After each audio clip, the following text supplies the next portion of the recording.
శ్రీగురుభ్యో నమః పరమగురుభ్యో నమః శ్రీమదానందతీర్థభగవత్పాదాచార్యగురుభ్యో నమః నరసింహోऽఖిలజ్ఞానమతధ్వాन्तదివాకరः జయత్యమితసజ్ఞానసుఖశక్తిపయోనిధిः కళ్యాణాద్భుతగాత్రాయ కామితార్థప్రదాయినే శ్రీమద్వెంకటనాథాయ శ్రీనివాసాయ తే నమః వ్యాసాయ భవనాశాయ శ్రీశాయ గుణరాశరే హృద్యాయ శుద్ధవిద్యాయ మధ్వాయ చ నమో నమః నౌమిన్యాయ సుధాదికర్జరమునీన్ శ్రీపాదరట్సన్మణీన్ వ్యాసార్యాన్ వివిధాగమబ్ధివిహరాన్ శ్రీవాదిరాజానపి వందే హంసవరాన్ రఘుత్తమగురూన్ వైదగ్ధ్యవారాం నిధీన్ శ్రీ సత్యవ్రత రాఘవేంద్రమునిపాన్ సద్బోధసధ్యానపాన్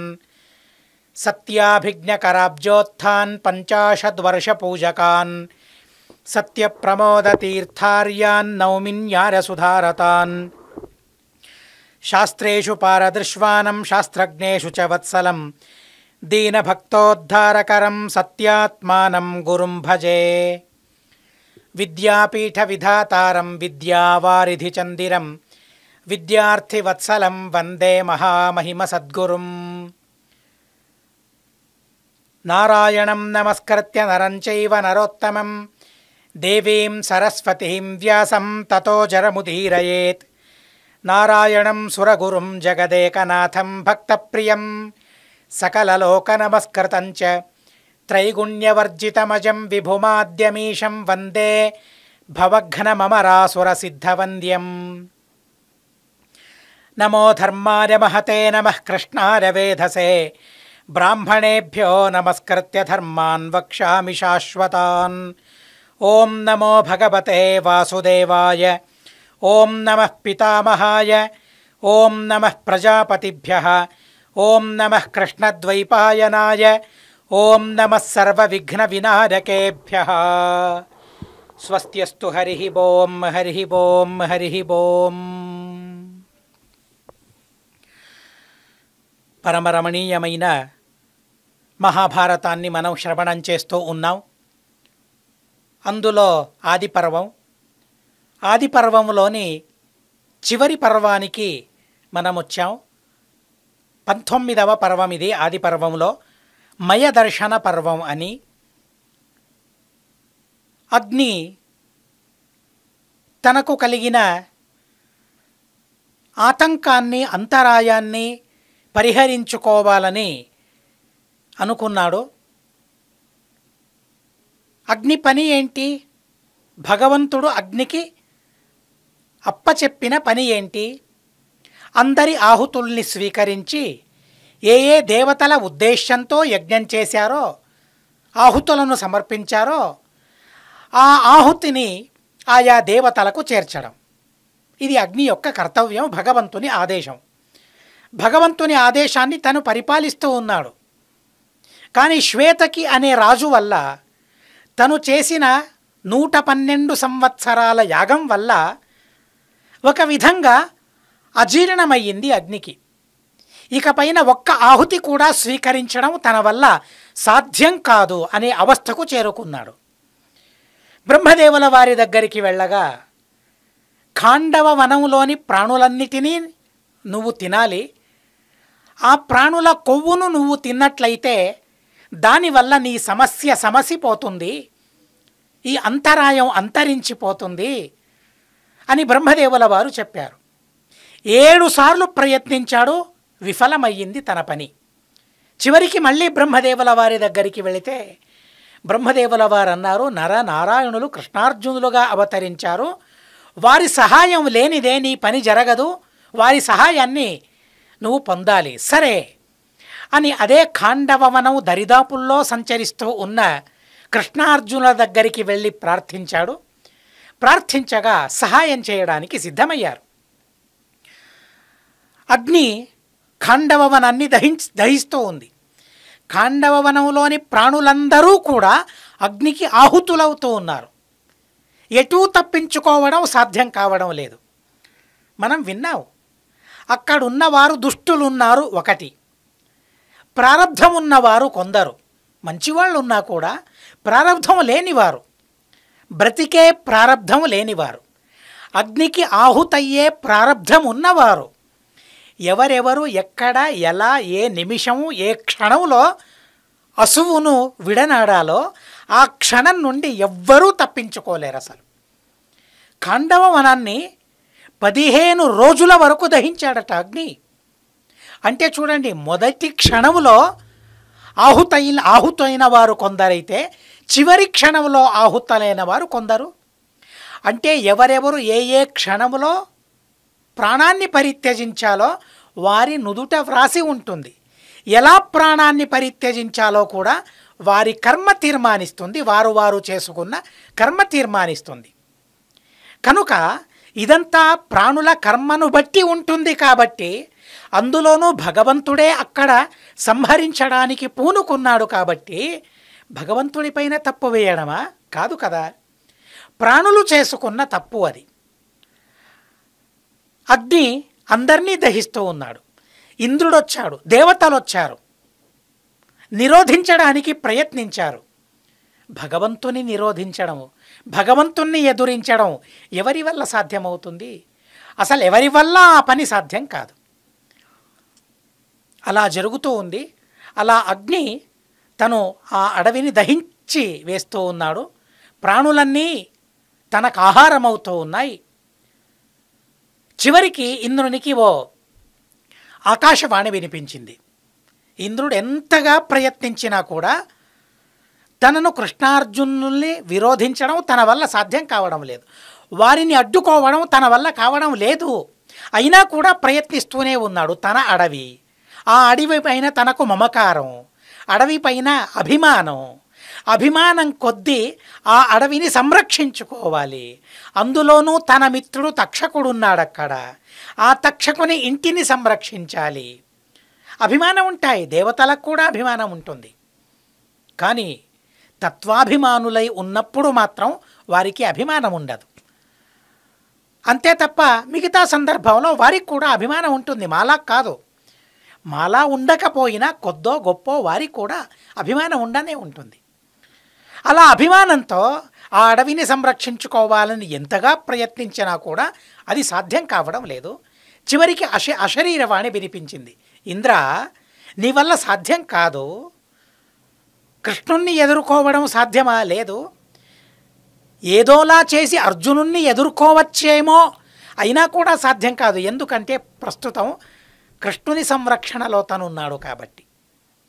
బ్రహ్మదేవుల వారి ధనుస్సు, గాంధీవ ధనుస్సు తను చేపట్టాడు కాబట్టి అర్జునుణ్ణి ఎదుర్కోవడం కూడా ప్రస్తుతం నీకు సాధ్యం కాదు అని అశరీరవాణిని విన్న తరువాత ఒక విధంగా తనకు సంతోషమే కలిగింది. ఎందుకని? తన అంశ కదా అర్జునుడు. తన పరాక్రమాన్ని చూస్తూ చాలా సంతోషం కలిగింది ఇంద్రునికి. ఆ ఆకాశ వాణిని విన్న తరువాత వెళ్ళడానికి నిశ్చయించుకున్నాడు. ఇక అమరావతికి వెళ్ళడమే. ఇక పని ఏంటి ఇక్కడ?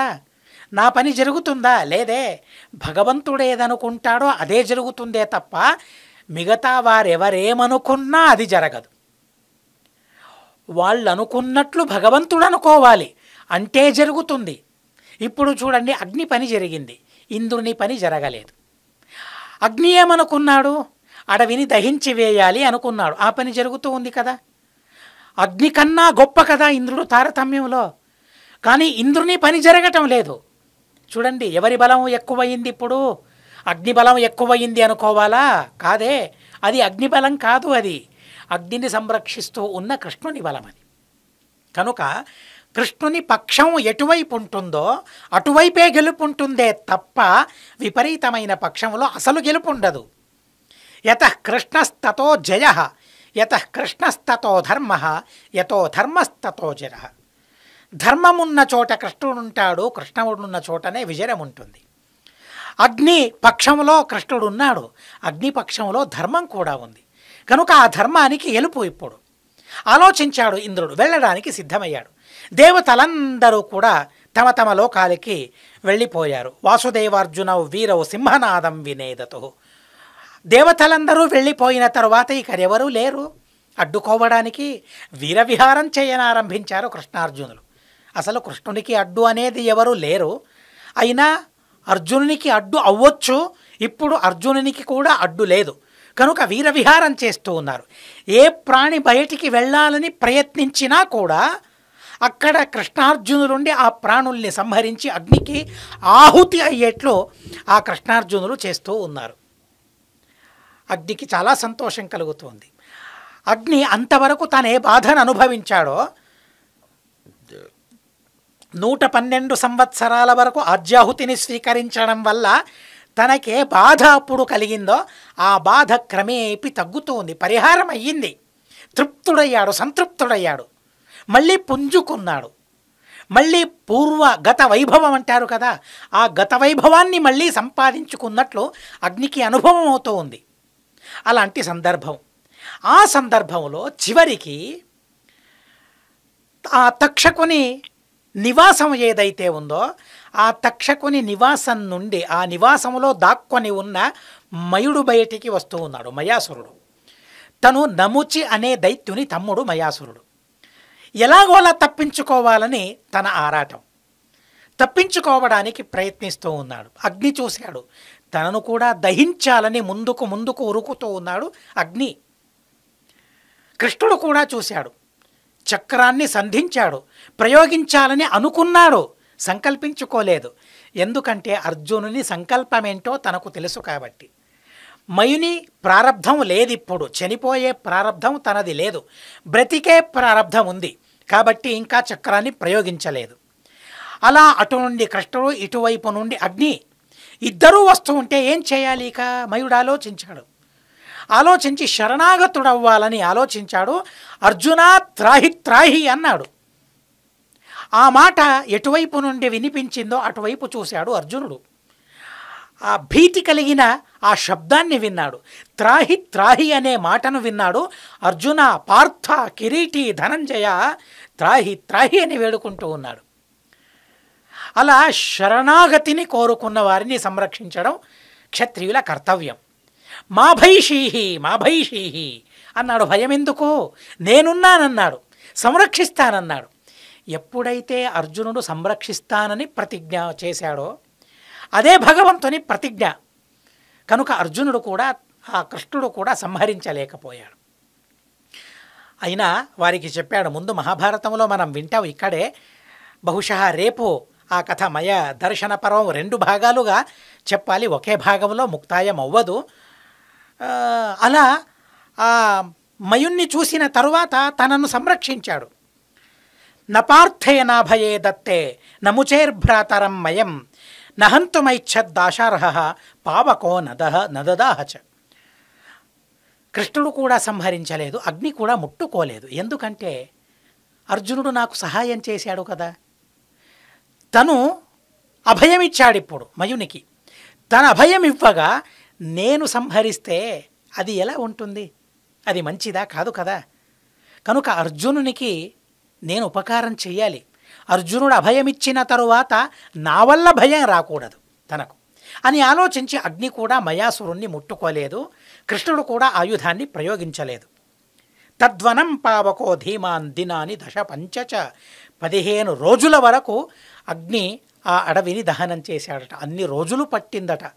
చూడండి ఆ అడవి ఎంత గొప్పదో, ఆ అడవి ఎంత పెద్దదో. అగ్నిదేవతకు ఆ అడవిని దహించాలంటే 15 రోజులు పట్టిందట. అంత విశాలమైన అడవి అది. అయినా కూడా ఆ అడవి దహనం అవ్వాలి, దగ్ధం అవ్వాలి అని భగవంతుని సంకల్పం. అది అధికమవుతూ ఉంది కనుక భగవంతుని సంకల్పం 15 రోజుల వరకు దహించాడట. అయినా ప్రారబ్ధం ఎవరిది ఎలా ఉంటుందో చూడండి. అందరూ చనిపోయారు, 6 మాత్రమే బ్రతికిపోయారట. ఎంత చిత్రమైన ప్రారబ్ధమో చూడండి. చాలా పెద్ద ప్రమాదాలు జరుగుతూ ఉంటాయి, పెద్ద యాక్సిడెంట్లు జరుగుతూ ఉంటాయి. అందరూ చనిపోతారు, ఎవరో ఒకరు బ్రతికిపోతారు. అసలేం కాదు వారికి. అలాంటి వార్తల్ని ఎన్ని విన్నామండి. కానీ ఆ ఖాండవ వనానికి వనం మొత్తం దహించిపోతే 6 మాత్రమే బ్రతికారట. ప్రారబ్ధం మనిషిని ఎలా బ్రతికిస్తుందో చూడండి. ఎవరా 6? మయాసురుడు బ్రతికాడు. అలాగే అగ్నిసేన తక్షకుని కొడుకు తను బ్రతికాడు. అలాగే 4 పక్షులు బ్రతికాయట. ఎగరలేని పక్షులు, నడవలేని పక్షులు, పిల్ల పక్షులు, ఇంకా అప్పుడే గుడ్డు నుంచి బయటికొచ్చిన పక్షులు, మాంసపు ముద్దలా ఉన్న పక్షులు బ్రతికాయట. ఎంత చిత్రం జరిగిందో వైశంపాయనుల వారు చెప్పారు. తస్మిన్ వనే దహ్యమానే షడగ్నిర్నదదాహ చ అశ్వసేనం మయంచేవ చతురశాంగకాంస్తథ. అశ్వసేనుడు బ్రతికాడు, మయాసురుడు బ్రతికాడు, 4 పక్షులు బ్రతికాయట. శాంగక పక్షులు, శాంగక అనే జాతికి చెందిన పక్షులు. కాకి, కోకిల అని మనం పక్షుల్లో జాతుల్ని వింటాం కదా, అలాగే శాంగక అనే జాతికి చెందిన పక్షులవి. ఆ 4 పక్షులు బ్రతికాయట. చిన్ని పక్షులు, పిల్ల పక్షులు, లేత శరీరం. ఇంకా ముందు చెబుతారు కాళ్ళు లేవు, ఎగరడానికి రెక్కలు లేవు, ఎక్కడికి ఎగిరిపోలేవు, అయినా కూడా బ్రతికాయి. అలాంటి చిత్రమైన విషయాన్ని సంక్షిప్తంగా చెప్పిన తరువాత జనమేజయునికి కుతూహలం రేకెత్తింది. అదేంటి స్వామి, కిమర్థం శాంగకానగ్నిర్నదదాహ తథా గతే? ఆ చిన్ని పక్షులు అంటూ ఉన్నారు, ఎగరడానికి రెక్కలు లేవంటూ ఉన్నారు, నడవడానికి కాళ్ళు లేవు, పిల్ల పక్షులు మాంసపు ముద్దలా ఉన్నాయి, ఇంకా గుడ్డులోంచి అప్పుడప్పుడే బయటికి వచ్చాయి. అలాంటి పక్షులు అగ్ని యొక్క శాఖకే చనిపోతాయి, అయినా కూడా అగ్ని వల్ల ఎందుకు చనిపోలేదు? వాటి ప్రారంధం ఏంటి? మయాసురుడు ఎలా బ్రతికాడు? శరణాగతుడయ్యాడు, బ్రతికిపోయాడు. అశ్వసేనుణ్ణి తల్లి బ్రతికించింది. ఆ విషయాల్ని మీరు చెప్పారు. శాంగక పక్షులు ఎలా బ్రతకగలిగాయి? చూస్తే ఆశ్చర్యం అనిపిస్తుంది భగవంతుని వ్యాపారాన్ని గమనించినట్లయితే. కనుక ఆ విషయాన్ని మాకు విస్తారంగా చెప్పాలన్నప్పుడు వైశంపాయనుల వారు చెప్పారు. అప్పట్లో మందపాల అనే ఓ ఋషి ఉండేవాడు. చాలా అద్భుతమైన తపస్సు చేశాడు మహానుభావుడు. తన పేరుని ఇప్పుడే మనం విందాం, తనని ప్రార్థిద్దాం. మరో పని కూడా మేం చేయాలి. మహాభారతం వింటూ ఉన్నప్పుడు ఏ పాత్రలు వస్తాయో, సాత్వికమైన పాత్రలు, ఆ పాత్రలు వచ్చినప్పుడు ఆ పాత్రల్ని నమస్కరించాలి, వారిని నమస్కరించాలి. ఆయా గాథలను శ్రద్ధతో మనం వినాలి. ప్రతి ఒక్క మాటను శ్రద్ధతో చెప్పాలి, శ్రద్ధతో వినాలి. మందపాలుడు మహానుభావుడు. మహాభారతం తన గురించి చెబుతుంది. ధర్మజ్ఞానాం ముఖ్యతమ, ధర్మాన్ని తెలిసిన వారిలో అతి ముఖ్యుడు తను మందపాలుడు. శృతవాన్, శాస్త్రార్థాలను తెలుసుకున్నవాడు. తపస్వి, సంశిత వ్రత, ఎప్పుడూ ఏదో ఒక తపస్సును వ్రతాన్ని చేస్తూ ఉండేవాడు. రాజర్షులు ఎలా ఊర్ధ్వరేతస్కులై ఉంటారో, అసలు వివాహాన్నే పరిత్యజించి, ఊర్ధ్వరేతస్కులంటే ఆబాల్య బ్రహ్మచార్యం అని అర్థం. మనం మా గురువుల్ని చూస్తాం కదండి, బాలబ్రహ్మచారులు, బాల్యములోనే సన్యాసాన్ని పుచ్చుకున్న మహానుభావులు, మహావిరక్త శిఖామణులు. ప్రస్తుతానికి ఆ భాగ్యనగరం యొక్క భాగ్యాన్ని, సౌభాగ్యాన్ని గమనిస్తూ కాస్త అసూయ కూడా పుడుతుంది, సంతోషం కూడా కలుగుతుంది. ప్రతిరోజు 28 సంస్థాన ప్రతిమలండి, 1 కాదు 2 కాదు. మధ్వాచార్యుల వారు పూజించిన ప్రతిమలు, బ్రహ్మదేవుల వారు పూజించిన మూల సీతాదేవి, మూల రామచంద్రదేవుల వారు. అలాంటి ప్రతిమల సందర్శనం, ఆ దివ్యమైన పూజ గమనించి ఎంత సౌభాగ్యాన్ని, పుణ్యాన్ని సంపాదించుకుంటూ ఉన్నారో భాగ్యనగర నివాసులు అనే అసూయ. అయినా కూడా ఆ మహాస్వామీజీ వారి ప్రవచనాన్ని వినే సౌభాగ్యం, ఆ చాతుర్మాస్య వ్రతాన్ని దగ్గర నుంచి చూడకపోయినా మనసులో చూసే సౌభాగ్యం అప్పుడప్పుడు మాకు కూడా కలుగుతుందనే సంతోషం. బాలబ్రహ్మచారి, అలాగే తను కూడా బాలబ్రహ్మచారి మందపాలుడు. ఊర్ధ్వరేతస్కుడు, తపస్సు చేశాడు, ఇంద్రియాలను నిగ్రహించాడు, చివరికి దేహాన్ని పరిత్యజించాడు, పితృలోకానికి వెళ్ళాడు. పితృలోకానికి వెళ్ళగలిగాడు, కానీ అక్కడ తన సుఖాల తలుపులు తెరుచుకోలేదు. పుణ్యఫలాన్ని అనుభవించడం తన వల్ల కావడం లేదు. పుణ్యలోకాలకు వెళ్ళినా కూడా ఆ పుణ్యఫలాన్ని అనుభవించడం తన వల్ల కావడం లేదు. ఎంత చిత్రమైన ప్రారంధమో గమనించండి. మందపాలుడేంటి, తను చేసిన తపస్సేంటి, ఇంద్రియ నిగ్రహం ఏంటి, తను సంపాదించుకున్న పుణ్యమేంటి, పుణ్యలోకాలను సంపాదించుకున్నాడు, వెళ్ళగలిగాడు. కానీ అక్కడ ఫలితాన్ని తను రాబట్టుకోలేకపోయాడు. ఆ సుఖాల తలుపులు తనకు మూసుకున్నాయి.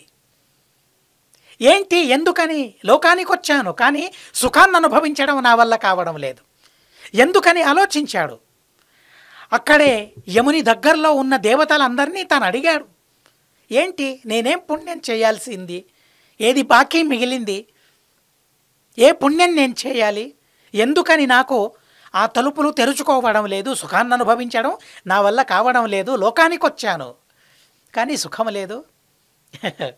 ఓ దాసవరణ్యుల వారు చాలా చక్కగా చెప్పారు. ఊరు బిట్టు పర ఊరిగే హోదరే ప్రారబ్ధవు బేరాదీతే. మా ఊరుని విడిచి మరో ఊరికి వెళితే మా ప్రారబ్ధం వ్యత్యాసమవుతుందా? లేదే. అలా భూలోకాన్ని విడిచి పితృలోకానికి వెళ్ళినా కూడా తన ప్రారబ్ధం తనను వెంబడించింది. లోకాలకు వెళ్ళినా ఆ లోకంలోని సుఖాన్ని అనుభవించడం తన వల్ల కావడం లేదు. ఎంత చిత్రమైన కథో గమనించండి. కనుక ఏ ఏ పనులను చేయాలో, ఏ ఏ ధర్మాన్ని ఆచరించాలో ఆ ధర్మాలను అన్నిటినీ ఆచరించాలి మనం. దేవతల్ని ప్రశ్నించాడు, ఏం జరిగింది అసలు, ఏ లోపం వల్ల నేను సుఖాన్ని అనుభవించడం లేదు? ప్రార్థించగా దేవతలన్నారు, అయ్యా మందపాల, నువ్వు చేయాల్సిన ఒక పని దాన్ని చేయలేదు భూలోకంలో. ఏంటి? వివాహం చేసుకుని సంతానాన్ని కనాలి. చూడండి, సంతానాన్ని కనడం ఎంత గొప్పదో, అది గొప్ప ధర్మమో చూడండి. పితృలోకాలకు వెళ్ళినా ఆ లోకంలోని సుఖాన్ని అనుభవించడానికి తనకు అడ్డుగా మారింది. మహానుభావుడు మందపాలుడు. ఇక తనకే ఆ సంతాన లేమి వల్ల అలాంటి అవరోధం కలిగిందంటే ఇక మిగిలిన వారికి. కనుక ఏ ఏ ధర్మాన్ని ఎలా చేయాలో ఆ ధర్మాన్ని పాలించాలి. నువ్వు గృహస్థుడవై సంతానాన్ని పొందాలి, అప్పుడే నీకు ఆ లోకంలోని సుఖాలు. అలాగైతే నేను ఇప్పుడు వెళతాను, కానీ శీఘ్రంలో ఎలా సంతానాన్ని సంపాదించుకోగలను? శీఘ్రంగా నాకు సంతానం దొరకాలి, చాలా సంతానం నాకు కలగాలి ఆలోచించాడు. పక్షుల్లో అలా శీఘ్రంగా ఎక్కువగా సంతానాన్ని సంపాదించవచ్చు అని తెలుసుకున్నాడు. తెలుసుకుని తను పక్షి రూపాన్ని దాల్చాడు. శాంగక అనే పక్షి రూపాన్ని దాల్చాడు. ఓ ఆడపక్షి, శాంగక అనే ఆడపక్షి, తన పేరు జరిత. మహాభారతం ఆ పక్షి పేరు కూడా చెబుతుంది. ఆ శాంగిక పక్షి పేరు జరిత. ఆ జరితాతో తను కూడుకున్నాడు. 4 గుడ్లు వచ్చాయి. పక్షులకు గుడ్లు ద్వారా కదా సంతానం కలిగేది. 4 గుడ్లు బయటికి వచ్చాయి. ఇక సంతానం నాకు సిద్ధమయ్యింది అనుకున్నాడు. అనుకుని అక్కడే లపిత అనే పేరు గల మరో పక్షి. ఇంకా గుడ్లల్లోనే జీవాలు ఉన్నాయి, అయినా కూడా విడిచిపెట్టాడు. ఆ లపిత వెనక వెళ్ళిపోయాడు మందపాలుడు. వెళ్ళిపోగా ఇక తల్లి విడిచిపెట్టగలదా? తను కన్న పిల్లలు కదా, తన గుడ్లను తను సంరక్షిస్తూ ఉంది. ఈ మహానుభావుడు మందపాలుడు లపిత వెనక వెళ్ళిపోయాడు. అలా వెళ్ళిపోయిన చూడండి, అప్పుడే ఆ అగ్ని ఖండవ వనాన్ని ఆక్రమించింది. అప్పటికే అలా ఆక్రమించిన దాన్ని మందపాలుడు గమనించాడు. అరే అదేంటి, ఇదే అడవిలో కదా నా భార్య పిల్లలున్నారు, వాటిని సంరక్షించుకోవడం నా కర్తవ్యం కదా. చూడండి, పక్షులు కూడా పక్షుల రూపంలో ఉన్నా కూడా, పక్షి రూపంలో ఉన్నా కూడా పక్షులపైన ఎంత మమకారం ఉంటుందో, అభిమానం ఉంటుందో. బ్రతకాలి అనే కోరిక ఎవరికి ఉండదు? ఏదో ఒక చీమ వెళుతూ ఉందనుకోండి, దానికి చంపడం వద్దు, పరీక్షించండి. దాని ముందు ఇలా వేలును తీసుకొని పోతే అక్కడి నుంచి పరిగెడుతుంది అది బ్రతకాలని. ఎంత కోరికుంటుందో. ప్రాణం అందరికీ తీపి కదండి. తీపి పదార్థాలు ఉన్నాయి ప్రపంచంలో, కానీ ప్రాణం కన్నా తీపి, ప్రాణం కన్నా మధురమైన వస్తువు ఉందా? లేదే. కనుక ఎలా సంరక్షించుకోవాలి? తను ఋషి, అగ్నిని చూశాడు, ఆక్రమిస్తూ ఉంది. చనిపోతాయి నా కొడుకులు చనిపోతే ఇక నాకేంటి లాభం అనుకున్నాడు. అగ్నిని ప్రార్థించాడు. చాలా చక్కని శ్లోకాలున్నాయి, 7-8 శ్లోకాలున్నాయి. కనుక నేను పారాయణం చేస్తాను, వినండి, శ్రద్ధగా వినండి. మందపాల ఋషి చేసిన అగ్నిస్తోత్రం మహాభారతంలో. మందపాల ఉవాచ త్వమగ్నే సర్వలోకానాం ముఖం త్వమసి హవ్యవాట్ త్వమంతః సర్వభూతానాం గూఢశ్చరసి పావక త్వమేకమాహుః కవయః త్వమాహుస్త్రివిధం పునః త్వామష్టదా కల్పయిత్వా యజ్ఞవాహమకల్పయన్ త్వయా విశ్వమిదం సృష్టం వదంతి పరమర్షరః త్వదృతే హి జగత్కృత్స్నం సద్యో నశ్యేద్ధూతాశన తుభ్యం కృత్వా నమో విప్రా స్వకర్మ విజితాం గతిం గచ్చంతి సహ పత్నీభిః సుతైరపి చ శాశ్వతీం త్వామగ్నే జలదానాహుః విషక్తాన్ సవిద్యుతః దహంతి సర్వభూతాని త్వత్తో నిష్క్రమ్య హేతయః జాతవేదస్త్వరైవేదం విశ్వం సృష్టం మహాద్యుతే తవైవ కర్మ విహితం భూతం సర్వం చరాచరం త్వయాపో విహితాః పూర్వం త్వరి సర్వమిదం జగత్ త్వరి హవ్యంచ కవ్యంచ యథావత్ సంప్రతిష్ఠితం త్వమేవ దహనో దేవ త్వం ధాతా త్వం బృహస్పతిః త్వమశ్వినౌ యమౌ మిత్రః సోమస్త్వమసి చానిలః ఏవం స్తుతస్తదా తేన మండపాలేన పావకః తుతోష తస్య నృపతే మునేరమిత తేజసః. చాలా అద్భుతమైన స్తోత్రం, చాలా అద్భుతమైన స్తోత్రం. ఎవరెవరు అగ్నిని ఆరాధించాలి ఈ శ్లోకంలో చెప్పారు. అగ్నిని ఒక యజమాని గృహస్థుడు ఆరాధించడం వల్ల, ఒక గృహస్థుడు అగ్నిని ఆరాధించాలంటే భార్య యొక్క సహకారం ఉండాలి, కొడుకుల సహకారం ఉండాలి, అందరి సహకారము ఉండాలి. కానీ అగ్నిని ఆరాధించిన వాడెవరు? యజమాని. అయినా కూడా ఆ అగ్నారాధనకు ఉపకరించిన భార్యకు సద్గతి కలుగుతుంది, దానికి సహకారం చేసిన కొడుకులకు కూడా సద్గతి కలుగుతుందట. అగ్నిని ఆరాధించిన వారికి మాత్రమే కాదు, అగ్నికి అలాంటి దివ్యమైన సామర్థ్యం. ఎవరా అగ్ని? ఈ అగ్నిలోని అగ్నితను, జడమైన అగ్నిలో దేవత అగ్ని, ఆ అగ్ని దేవతలో అగ్నినామకుడైన భగవంతుడు ఉన్నాడు. అగం నయతీతి అగ్ని. మనం వెళ్ళలేం, ఎక్కడికి వెళ్ళలేం. మనం వెళ్ళలేని మనల్ని తీసుకుని పోయేవాడే తను, సద్గతిని ప్రసాదించేవాడే తను అగ్ని. అలాంటి అగ్నిని స్తుతించగా, అగ్నంతర్యామి అయిన అగ్నినామకుడైన ఆ భగవంతుణ్ణి స్తుతించగా ప్రసన్నుడయ్యాడు అగ్ని. ఎందుకని? నన్ను స్తుతించినందుకు మాత్రమే కాదు, నా లోపల ఉన్న భగవంతుణ్ణి గుర్తించాడే, నన్ను భగవంతుని భక్తునిగా తను గుర్తించాడే మందపాలుడు. చాలా సంతోషం కలిగింది. దేవతలకు అప్పుడే సంతోషం కలుగుతుంది. ఎప్పుడు? వారిని స్తుతిస్తే సంతోషం కలగదండోయ్. వారిలో భగవంతుడున్నాడు, భగవంతుని అనుచరుడు తను, భగవంతుని సేవకుడు తను అని మనం గుర్తిస్తే మాపైన అగ్ని పరమప్రీతుడవుతాడట. గురువులను మాత్రమే స్తుతించడం కాదు, గురువంతర్యామి అయిన భగవంతుని మనం స్తుతించాలి. అంటే గురువులకు సంతోషం, భగవంతునికి సంతోషం. దాన్ని ఆ మందపాలుడు అలా స్తుతించగా అగ్నికి చాలా సంతోషం కలిగింది. ఏం వరం కావాలి నీకు అడగవయ్యా, ఏ వరం ఇవ్వాలి నీకు? దేవతలు ప్రసన్నులైతే ఎలా అనుగ్రహిస్తారో, ఎలా కరుణిస్తారో. దేవతల అనుగ్రహాన్ని మనం సంపాదించుకోవాలంతే. ఎలా సంపాదించుకోవాలి? మందపాలుడు చెప్పిన విధంగా సంపాదించుకోవాలి. ఏం కావాలి నీకు? కోరుకోమన్నాడు. కిమిష్టం కరవాణితే, నీకిష్టమైనదేది, ఏం చెయ్యాలి నేను చెప్పమన్నాడు. తమబ్రవీన్ మందపాల ప్రాంజలిర్హవ్యవాహనం. రెండూ చేతుల్ని జోడించాడట అగ్ని ముందు, అంజలి ఘటించాడు. అంజలి ఘటించి ప్రార్థించాడు. ప్రదహన్ ఖాండవం దాహం మమ పుత్రాన్ విసర్జయ. నాథ అగ్ని స్వామి, ఖాండవ వనాన్ని దహించేస్తూ ఉన్నావు. పెద్ద పెద్ద ఏనుగులు, సింహాలు, పులులు, ప్రాణి భేదం లేకుండా, చిన్న పెద్ద తేడా లేకుండా అన్నీ నీకు ఆహుతవుతూ ఉన్నాయి. నా పిల్లలయ్యా, చిన్ని చిన్ని పిల్లలు. చూడండి, మందపాలుడు అలాంటి ఋషికి కూడా తన కొడుకులపైన ఎలాంటి వ్యామోహమో ఉండాలి, తప్పదు, ఉంటుంది. గృహస్థుడు అన్న తర్వాత అభిమానం ఉండాలి. అయినా కూడా నా వాళ్ళు కాదు, భగవంతుని భక్తులు అనే భావన కూడా ఉండాలి. కొడుకు అనే భావన మాత్రమే కాదు, కొడుకు అని మాత్రమే స్నేహించడం కాదు, భగవంతుని భక్తుడు అని సేవించాలి. ఆ ప్రేమ మరింత గట్టిదవుతుందండి. నా కొడుకు ఆ ప్రేమ పక్వమైన ప్రేమ కాదది.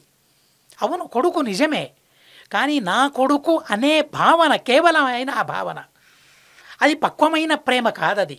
తను భగవద్భక్తుడు అనే భావన ఎప్పుడైతే జత అవుతుందో, నా కొడుకు అనే భావనకు భగవంతుని భక్తుడు అనే భావన ఎప్పుడైతే తోడవుతుందో అప్పుడు ఆ ప్రేమ ఉంటుంది చూడండి. ఆ ప్రేమలోని మధురిమ, ఆ ప్రేమలోని మాధుర్యం అనుభవించాలండి. అనుభవిస్తే తప్ప చెప్పలేమది. ఇప్పుడు సౌభాగ్యనగరం, భాగ్యనగరం అనడానికి కూడా నాకెందుకో వెనకంజ వేస్తోంది నేను. కేవలం భాగ్యనగరం కాదది, సౌభాగ్యనగరం, అది మహాసౌభాగ్యనగరం, అది మహాసౌభాగ్యనగరం. అది ఆ గురువుల వారు ఉపదేశాన్ని వింటూ ఉన్నారు, గురువుల వారి ఉపదేశాన్ని వింటూ ఉన్నారు. కనుక ఆ ప్రేమ ఉండాలి, ఆ ప్రేమ గట్టిగా మారాలి, ఆ ప్రేమ పక్వం అవ్వాలి. ఏ స్నేహమైనా పక్వం అవ్వాలంటే తను భగవంతునికి చెందినవాడు, తను భగవంతుని భక్తుడు అని కూడా యాడ్ అయితే, ఆ స్నేహంలో చేరితే ఆ స్నేహం బలీయమవుతుంది. ఆ స్నేహాన్ని దేవతలు కోరుకుంటారు. కనుక భగవంతుని భక్తులు అనే భావన తనకుంది మందపాలునికి, నా కొడుకులు అని కూడా ఉంది. ప్రదహన్ ఖండవం దాహం మమ పుత్రాను విసర్జయ, నా కొడుకుల్ని విడిచిపెట్టవయ్యా. ఇంకా అభం శుభం ఎరగని వయసు వారిది, ఇప్పుడెప్పుడే పుట్టారు వారు, ఎగరడానికి రాదు, నడవడానికి రాదు, అలాంటి అవస్థలో ఉన్నారు వారు, విడిచిపెట్టవు అని కోరుకున్నాడు. తథేతి తత్ప్రతిశ్రత్య భగవాన్ హవ్యవాహన ఖండవేతేన కాలేన ప్రజజ్వాల దిధక్షయ. అగ్నికి చాలా సంతోషం కలిగింది. మందపాలుడు మహానుభావుడు ఋషి తను అడుగుతూ ఉన్నాడు, కోరుతూ ఉన్నాడు, స్తోత్రం చేశాడు. చూడండి, ఎక్కడైనా గమనించండి, నేను గమనించిన ఒక విషయం ఏంటంటే పురాణాల్లో ఎక్కడా ప్రార్థనలు ఉండవు, మొదట స్తోత్రం ఉంటుంది, స్తోత్రం తర్వాత ప్రార్థనలు. ఏంటి వ్యత్యాసం స్తోత్రానికి ప్రార్థనకు? ప్రార్థన అంటే వేడుకోవడం అండి, అది కావాలి ఇది కావాలి, ఇది ప్రార్థన. అర్థన, అర్థయాచనే, యాచించడం అని అర్థం. ఎక్కడ నేరుగా ప్రార్థించకూడదు, స్తోత్రం చేసి ప్రార్థించాలి. మనము అంతే, మా కష్టాలుంటాయి పరిహరించమని స్వామీజీ వారిని వేడుకుంటాము, కానీ వేడుకునేటప్పుడు అంతర్యామి అయిన భగవంతుని స్తోత్రం చేసుకుంటూ వెళ్ళాలి. స్వామీజీ వారి దగ్గరికి వెళ్ళి ఆ భగవంతునికి, అంతర్యామి అయిన భగవంతునికి, స్వామీజీ వారికి ప్రార్థించాలి. స్తోత్రం చేసిన వారికే ప్రార్థించే అవకాశం, స్తోత్రం చేసిన వారికే ప్రార్థించే అర్హత, ప్రార్థించే హక్కు ఉంటుంది. స్తోత్రం చేయని వారికి ప్రార్థించే హక్కు లేదు, హక్కు లేదు అసలు. ఏ హక్కు ఉంది అసలు? కనుక అగ్ని ఎంత చక్కగా ప్రార్థన చేశాడో చూడండి మొదట. తరువాత అగ్ని అడిగాడు, ఏం కావాలయ్యా, కోరుకో, నీ ఇష్టమేదే దాన్ని కోరుకో అన్నాడు. తన ఇష్టాన్ని కోరుకున్నాడు. ఏంటా ఇష్టం? నేను బ్రతకడం కాదు, నా కొడుకులు బ్రతకాలి. కొడుకుల్ని బ్రతికించుకున్నాడు తను. కనడం మాత్రమే కర్తవ్యం కాదు, కన్న పిల్లల్ని బ్రతికించుకోవడం కూడా కర్తవ్యం. అది కేవలం కర్తవ్యం కూడా కాదు, అది ధర్మం. అది పోషణం పుత్రముఖ్యానాం విష్ణోః పూజేతి చింతయేత్ అని పెద్దలు అన్నారు. మధ్వాచార్యుల వారు ఐతరేయ భాష్యంలో చెప్పారు. పుత్రుల్ని పోషించడం కూడా ఒక ధర్మం. ఆ ధర్మాన్ని పాలించాడు, అగ్నికి ప్రార్థించాడు, స్తుతించాడు, ప్రార్థించాడు, తన ధర్మాన్ని తను సంరక్షించుకున్నాడు. కొడుకుల్ని సంరక్షించుకోవడం అంటే ధర్మాన్ని సంరక్షించుకోవడమే. అలా తన ధర్మాన్ని సంరక్షించుకున్నాడు తను. ఆ తర్వాత ఏం జరిగింది? చాలా చిత్రమైన గాథ. ఆ తల్లి కొడుకులు ఎలా ఉన్నారు, వారి పరిస్థితి ఎలా ఉంది, వారి మనసులోని భావనలు ఎలా ఉన్నాయి, వారి సంవాదం ఉండండి, తల్లి కొడుకుల సంవాదం. పక్షులు, చిన్ని చిన్ని పిల్లలు, ఎలాంటి పరిశుద్ధమైన భావన ఉంటుందో చూడండి. మహానుభావులు వేదాలను చదువుకున్న వారి మనసు ఎంత ప్రఫుల్లంగా ఉంటుందో, ఎంత అద్భుతంగా వారి మనసు ఉంటుందో, వారి మనసులో ఎంత పక్వత పరిపక్వత ఉంటుందో ఆ విషయాన్ని మహాభారతం చెబుతుంది. ఆ విషయాన్ని మనం రేపు తెలుసుకుని రేపటికి ఈ మహాభారతం యొక్క ఆది పర్వం యొక్క మంగళం చేద్దామని చెబుతూ అస్మద్గురువంతర్గత తాత్విక దేవతాంతర్గత భారతీరమణ ముఖ్య ప్రాణాంతర్గత శ్రీకృష్ణార్పణమస్తు. అక్షరం కర్మరస్మిన్ పరే స్వర్పితం ప్రక్షరం యాంతి దుఃఖాని యన్నామతః అక్షరో యో అజర సర్వదేవామృత కుక్షిగం యస్య విశ్వం సదా జాదికం ప్రణరామో వాసుదేవం దేవతామండలాఖండమండనం. మందపాలాయ నమః, అగ్నయే నమః, కృష్ణాయ నమః, అర్జునాయ నమః, హరయే నమః, హరయే నమః, హరయే నమః.